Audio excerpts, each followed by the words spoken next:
You ever get that feeling, that creeping sense that none of this actually makes any sense? That life is just happening and you're here, but you don't quite know why? That's existential dread. And if you're feeling it, congratulations, you're awake. Maybe it creeps up on you in the quiet moments when you're brushing your teeth, scrolling mindlessly, waiting for the jug to boil. That brief, dizzying awareness that everything is just there. That you're moving through the world, playing your part, but underneath it all, something feels just off. Like you're standing at the edge of something vast, but there's no sign telling you what it is or which way to go. And here's the weird part. Most people don't talk about it. Not really.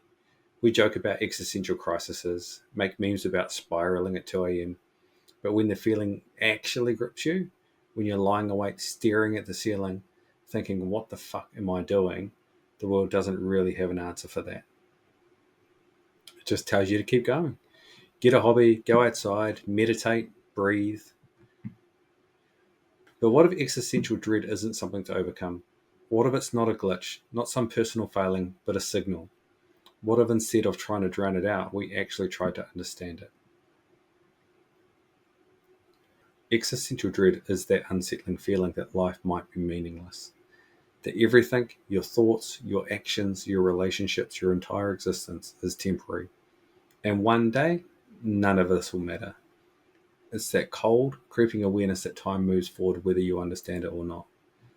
The world doesn't owe you meaning, and no matter how much you try to fill the space with work, relationships, distractions, or purpose, there's always that quiet whisper in the back of your mind asking, but why? And here's the thing, this isn't a glitch. It's not some rare existential flu you've accidentally caught. It's the price of being aware. The moment you're conscious enough to ask the big questions, you also have to live with the possibility that there might not be the satisfying answers. That's the deal. The trade-off of being able to think beyond the immediate, beyond survival, beyond just reacting to the world around you. And if that sounds bleak, well, welcome to the club. This feeling isn't new.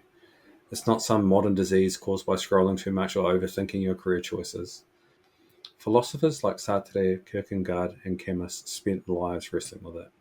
Sartre called it nausea, that suffocating awareness that existence is just there, without justification. Kierkegaard saw it as the dizziness of freedom, the weight of realizing that life doesn't come pre-packaged with purpose. In Camus, he called it the absurd, the contradiction of being creatures who crave meaning in a universe that doesn't provide it. So, if you've ever felt that gut-level discomfort, that sense that the ground beneath your feet isn't as solid as you thought, you're not broken. You're just seeing things clearly. We're wired for meaning. It's not just something we like, it's something we need. The human brain isn't built to just observe the world. It's built to interpret it, to weave a story out of random events, to connect dots even when there's nothing to connect.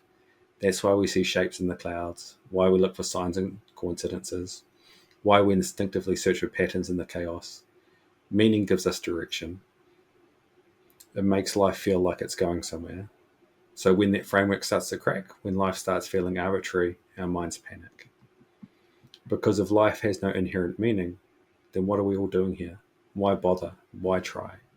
If existence is just an accident, an endless chain of cause and effect with no higher purpose, then what does that say about us? That kind of uncertainty isn't just uncomfortable, it's terrifying. We want solid answers, something to hold on to, a grand narrative, a purpose. But the universe doesn't hand those out. It doesn't sit us down and say, hey, here's the reason you exist. Here's the role you're meant to play. Here's how it all fits together. We'll have to figure it out on our own. And that open-endedness, that infinite possibility, can feel less like freedom and more like free-falling. And then there's the sheer scale of it. You ever look up at the night sky and feel tiny? That moment when you realize that every star, every galaxy stretching out into infinity doesn't care that you exist. That's part of this. We are specks of dust in a cosmic sandstorm, momentary flashes of awareness in an indifferent universe. And that realization, no matter how often you try to ignore it, has a way of creeping back in, of making everything feel small, temporary, fleeting. It's unsettling, and no matter how much we try to ground ourselves in routines, relationships, and responsibilities, that quiet awareness never really fully disappears. The fact that you're even feeling this means you're paying attention, and that's rare. Most people don't like to sit with these thoughts. They drown them out with distractions, routines, endless to-do lists, anything to avoid the quiet moments where the big questions creep in. But if you're feeling existential dread, it means you're awake. You're aware enough to see through the noise, to realize that life isn't just a series of automatic steps from birth to death. You've stepped outside the script, and that's unsettling for sure. But it's also a sign that you're really here. And here's where things shift. Because if life has no built-in meaning, that's terrifying, but it's also freeing. If there's no grand cosmic blueprint for what you're supposed to do, it means you're not stuck. You're not bound to some predetermined role, not locked into a singular purpose that was handed to you at birth. You get to decide. Instead of searching for some hidden meaning buried out there somewhere in the universe, you get to make meaning. You get to shape your own story.